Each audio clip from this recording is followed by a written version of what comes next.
ជួបនឹងនួនល្អនៅបាត់ដងបងមាត់ស្ទឹងសង្កា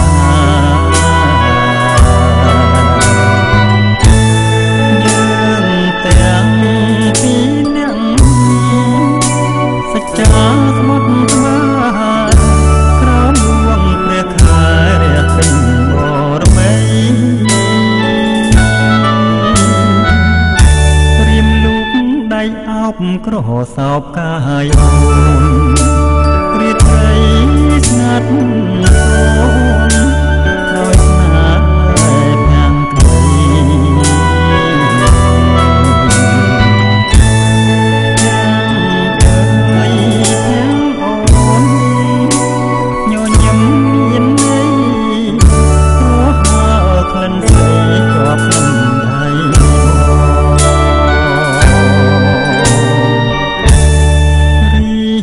ត្រីរនោចដូចផ្ដើមនឹកពើតែតវ៉ាសោសាប់ឆ្លើយឆ្លង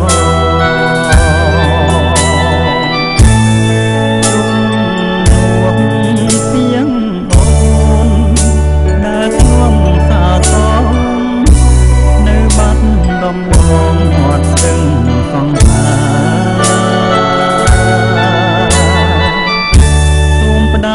តាមទឹកផ្ញើនឹកតាមខ្យល់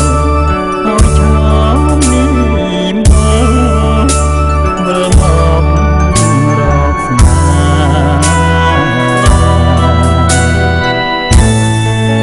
ដូចញរីត្រីកាពេញបរមីខានាស្ទឹងសង្ខាក្រុងបានអំបង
ត្រីរនោចដូចផ្ដើមនឹកពើតែតវ៉ាសាសាប់ឆ្លើយឆ្លង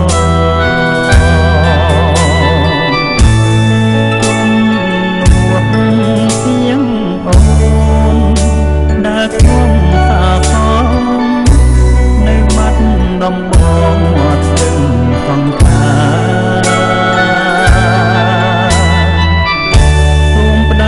តាមទឹកផ្ញើនឹកតាមខ្យល់អោយឆោម